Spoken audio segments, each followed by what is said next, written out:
Tonight on Newswatch 18, see how Campustown is being renovated and what students think of it. Are you saving money living in Ames? Or is the cost of living in Ames making you write bigger checks? Find out tonight how Ames matches up with other cities. And a crash involving a car and a train turns deadly last night in Des Moines. All that and more tonight on Newswatch 18.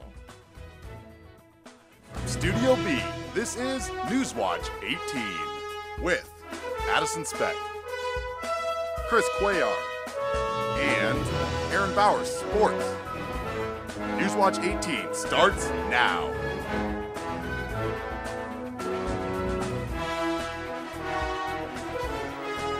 Good evening and thanks for joining us. I'm Addison Speck. And I'm Chris Cuellar.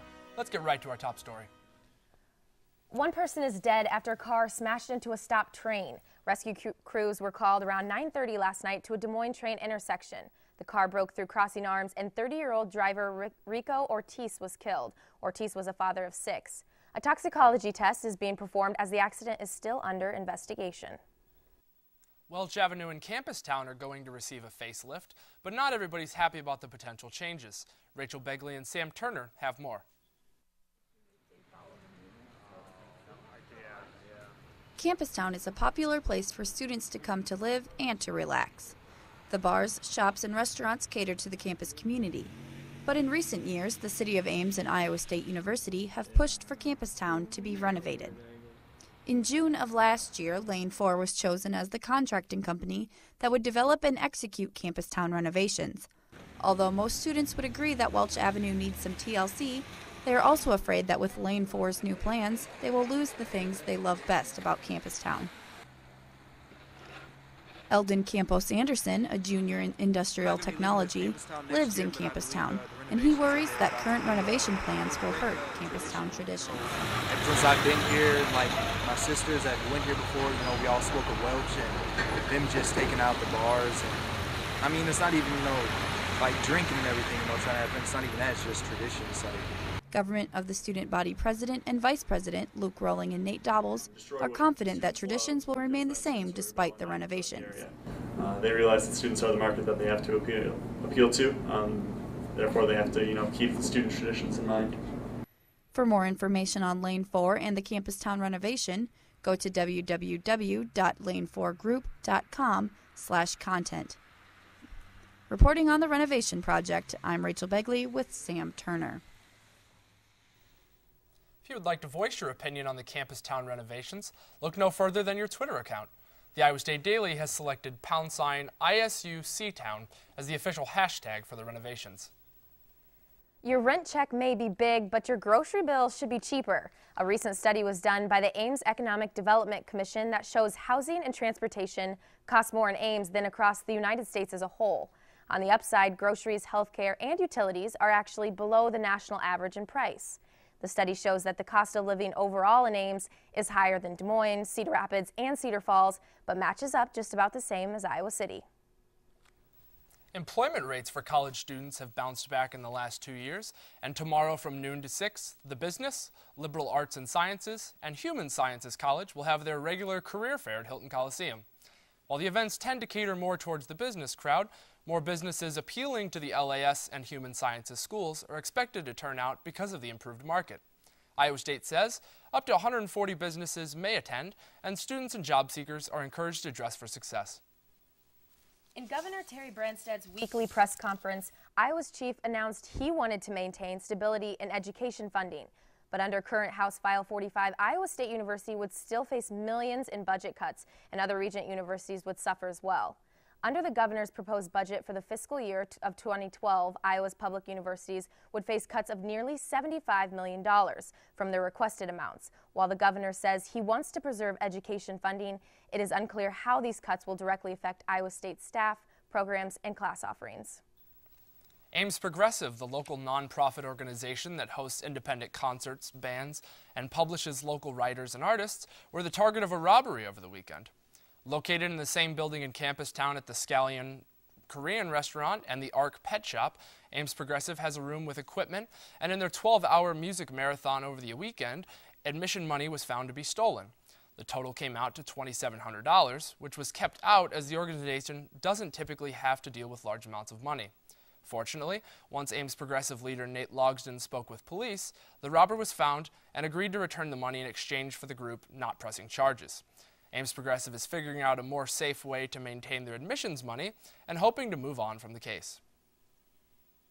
The Iowa Supreme Court has refused to hear appeals by 2 former Creston police chiefs that were sentenced to 25 years in prison for sexual abuse charges in 2009.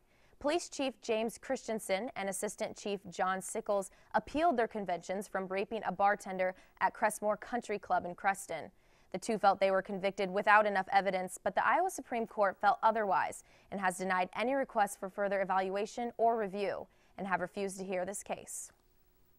State Senator Mark Chelgren filed a bill this morning to prevent Iowans from voting for a single party in every blank by marking straight party vote. The bill is expected to be unpopular with certain leaders in the legislature, but Iowans have long been able to simply mark straight party vote in a box to vote for all Republicans, all Democrats, or all independents without filling in any other boxes. Chelgren feels voters should educate themselves on whom they are voting for, and that it's time for, quote, the lazy way of voting to be taken away. Coming up after the break, yet another Cyclone heartbreak in sports. Aaron Bauer will be in to talk with us.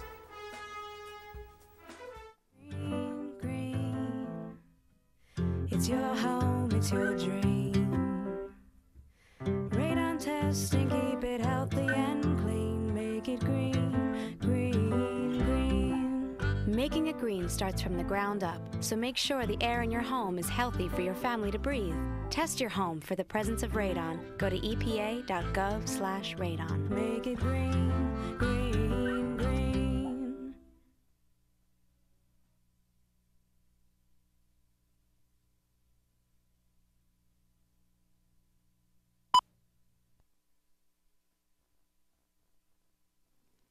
Welcome back. The Iowa State women's basketball team will be back in action tomorrow night as they travel to Lawrence to battle Kansas. The Cyclones are coming off a tough loss Saturday down at Oklahoma, and Iowa State once again will be led by lone senior Kelsey Bolte. Bolte is shooting nearly 50% from the field and averaging 5 rebounds per game. Iowa State has won 3 straight over Kansas and will look to make it 4 in a row tomorrow night. Tip-off is scheduled for 7 p.m. tomorrow in Fog Allen Fieldhouse.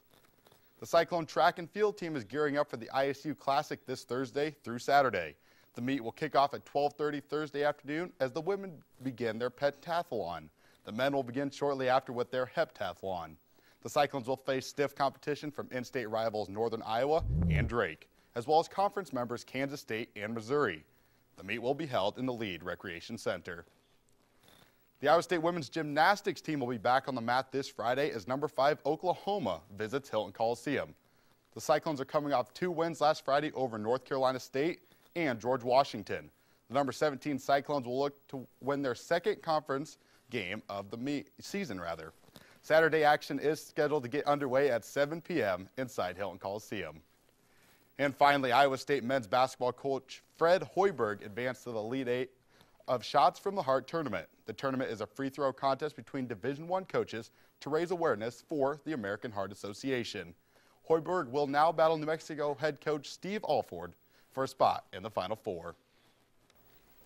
Well, it sounds like an exciting week of sports, Aaron. After the break, Rachael Witter will hopefully have warmer weather in her forecast. I can hope for that. Stay tuned right here to Newswatch 18.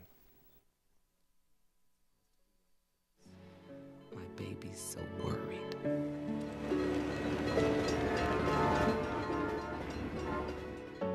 My grandbaby's so tiny. No one knows why she was born premature or if she'll be okay. All we can do is wait for the answers.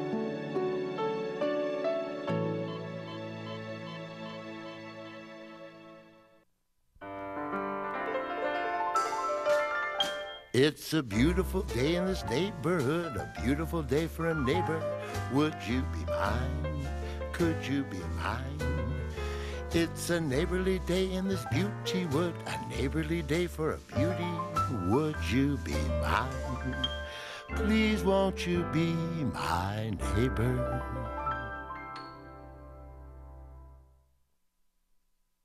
All right, well, it looks like we are going to see just one more day of cold weather, but relief is on the way. We'll take a look at our day planner first. By midnight, we're going to see a temperature of around 6 degrees. Without those clouds to hold that heat down near the ground, we're going to get pretty chilly tonight. But it looks like another cold morning again, even colder than what we saw this morning. Negative 10 degrees for tomorrow. The sun is going to be out. It's not going to do much for us, though, and we are going to see a temperature of around 8 degrees by tomorrow afternoon. Looking at the National NextRad radar here, there is a winter storm down south here in Kansas and into areas of Oklahoma. That's going to dump upwards of 10 inches of snow in areas of Oklahoma, like Oklahoma City, places like that.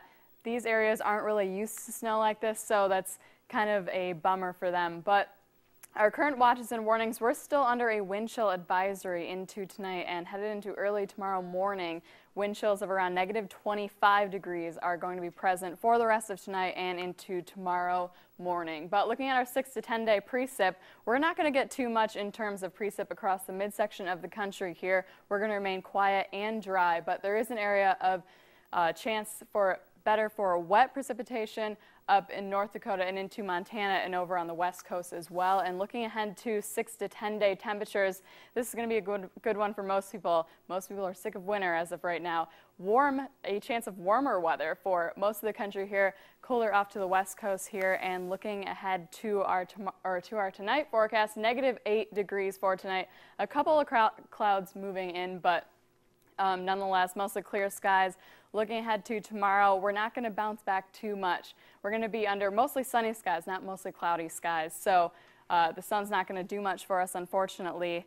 But we are going to see a temperature of around 5 degrees. And looking ahead at the extended forecast here, we're going to see 8 degrees for tomorrow under mostly sunny skies. For Thursday, a temperature of 16 degrees. But looking ahead to the weekend here, that's where we're going to get our warm-up, I guess you could call it. 36 degrees by Saturday, almost pushing 40 by Sunday. So it looks like we are going to see a break from this bitter cold snap we've been in, and we're going to see around above average temperatures.